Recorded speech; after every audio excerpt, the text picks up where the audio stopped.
2021년 3월 30일 화요일 달코라 뉴스입니다. 지난해 11월 장례식까지 치렀던 전 텍사스 중앙일보 발행인 고태환 씨가 생존해 있는 것으로 확인됐습니다. 코로나19 대유행 동안 세입자들을 강제 퇴거로부터 보호하는 조치가 오는 6월 30일까지 연장됐습니다. 코로나19 백신 접종 대상이 어제부터 16세 이상 일반 주민으로 확대되면서 10대 청소년들도 접종을 신청했습니다. 텍사스 레인저스가 이번 주 새 홈구장 알링턴 글로브 라이프 필드에서 처음으로 관중과 함께 경기를 펼칩니다.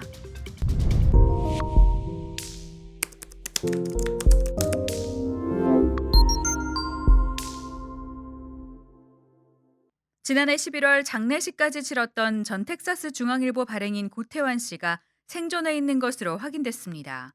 고 씨의 생존은 몇몇 지인들과의 전화 통화로 확인됐습니다.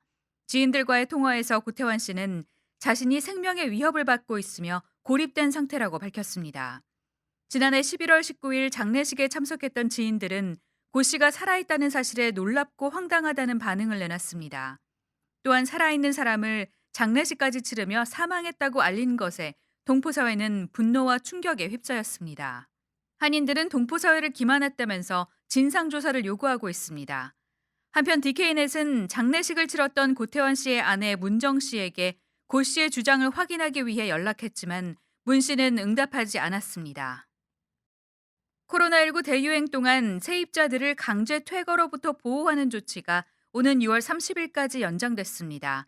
질병통제예방센터는 어제 월세를 내지 못한 세입자를 강제로 쫓아내지 못하도록 보호하는 퇴거 금지 명령을 오는 6월 30일까지로 연장했다고 발표했습니다.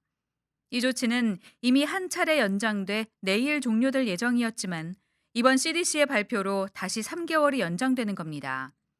인구조사국의 3월 자료에 따르면 전국 임차인의 약 20%가 지난달 월세를 납부하지 못했는데 약 1,000만 명은 주거 유지에 불안감을 갖고 있는 것으로 나타났습니다. 코로나19 백신 접종 대상이 어제부터 16세 이상 일반 주민으로 확대되면서 접종을 신청하는 10대 청소년들도 늘고 있습니다. 하지만 16세와 17세는 사용을 승인받은 3가지 백신 중 파이자만 맞을 수 있어서 부모들은 파이자 백신을 제공하는 접종소를 찾아야 합니다.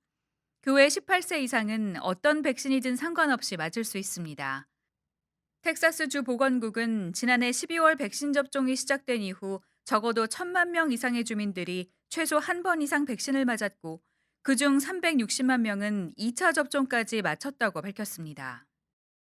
MLB 텍사스 레인저스가 새 홈구장 알링턴 글로브 라이프 필드에서 열리는 이번 시즌 첫 3경기에 관람객을 100% 입장시킵니다.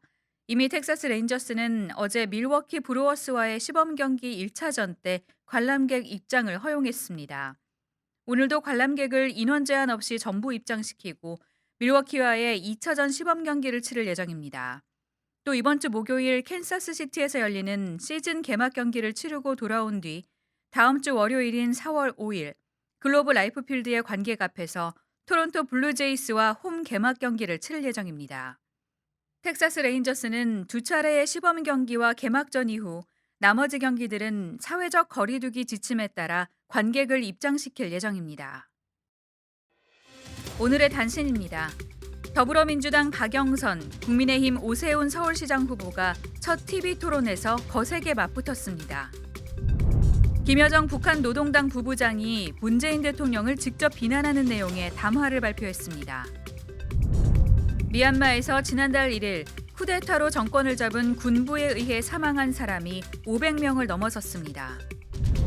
세계보건기구 조사팀이 코로나 바이러스가 중국의 실험실에서 유출됐을 가능성은 매우 적다는 결론을 내렸습니다. 지금까지 3월 30일 화요일 달코라 뉴스의 소피아 싱이었습니다.